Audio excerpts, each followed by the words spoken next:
Chapter 4. The Cause of the Troubles.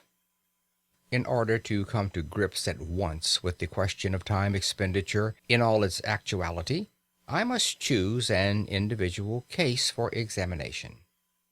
I can only deal with one case, and that case cannot be the average case, because there is no such case as the average case, just as there is no such man as the average man.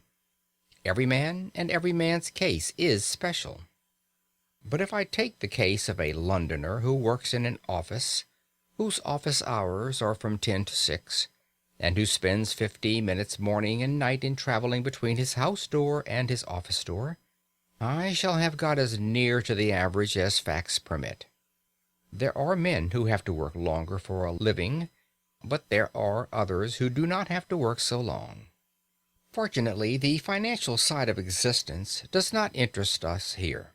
For our present purpose, the clerk at £1 a week is exactly as well off as the millionaire in Carlton House Terrace. Now, the great and profound mistake which my typical man makes in regard to his day is a mistake of general attitude, a mistake which vitiates and weakens 2/3 of his energies and interests. In the majority of instances, he does not precisely feel a passion for his business. At best, he does not dislike it. He begins his business functions with reluctance, as late as he can, and he ends them with joy as early as he can. And his engines, while he is engaged in his business, are seldom at their full HP.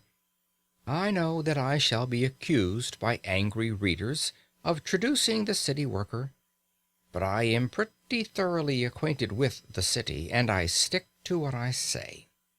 Yet in spite of all this, he persists in looking upon those hours from 10 to 6 as the day, to which the 10 hours preceding them and the 6 hours following them are nothing but a prologue and epilogue. Such an attitude, unconscious though it be, of course kills his interest in the odd 16 hours, with the result that, even if he does not waste them, he does not count them. He regards them simply as margin. This general attitude is utterly illogical and unhealthy, since it formally gives the central prominence to a patch of time and a bunch of activities which the man's one idea is to get through and have done with. If a man makes 2/3 of his existence subservient to 1/3, for which admittedly he has no absolute feverish zest, how can he hope to live fully and completely? He cannot. If my typical man wishes to live fully and completely, he must, in his mind, arrange a day within a day. And this inner day, a Chinese box in a larger Chinese box, must begin at 6 p.m. and end at 10 a.m. It is a day of 16 hours.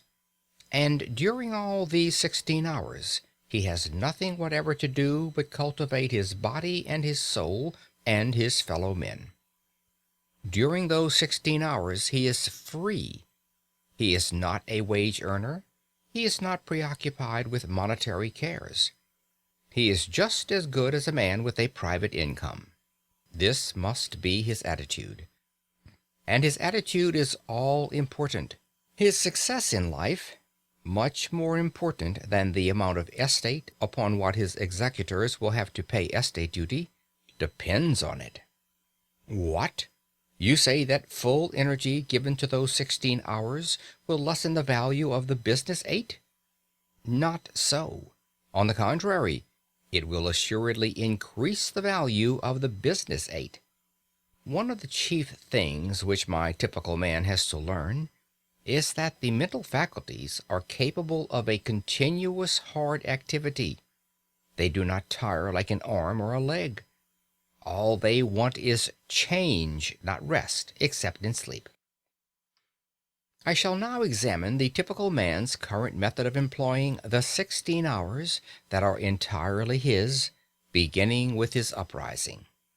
I will merely indicate things which he does and which I think he ought not to do, postponing my suggestions for planting the times which I shall have cleared, as a settler clears spaces in a forest. In justice to him I must say that he wastes very little time before he leaves the house in the morning at 9:10. In too many houses he gets up at 9, breakfasts between 9:7 and 9:30, and then bolts. But immediately he bangs the front door, his mental faculties, which are tireless, become idle. He walks to the station in a condition of mental coma. Arrived there, he usually has to wait for the train. On hundreds of suburban stations every morning you see men calmly strolling up and down platforms while railway companies unblushingly rob them of time, which is more than money. Hundreds of thousands of hours are thus lost every day simply because my typical man thinks so little of time that it has never occurred to him to take quite easy precautions against the risk of its loss.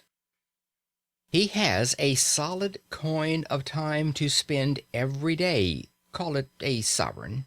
He must get change for it, and in getting change he is content to lose heavily.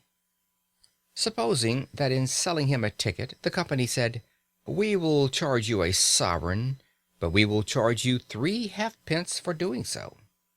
What would my typical man exclaim? Yes, that is the equivalent of what the company does when it robs him of 5 minutes twice a day.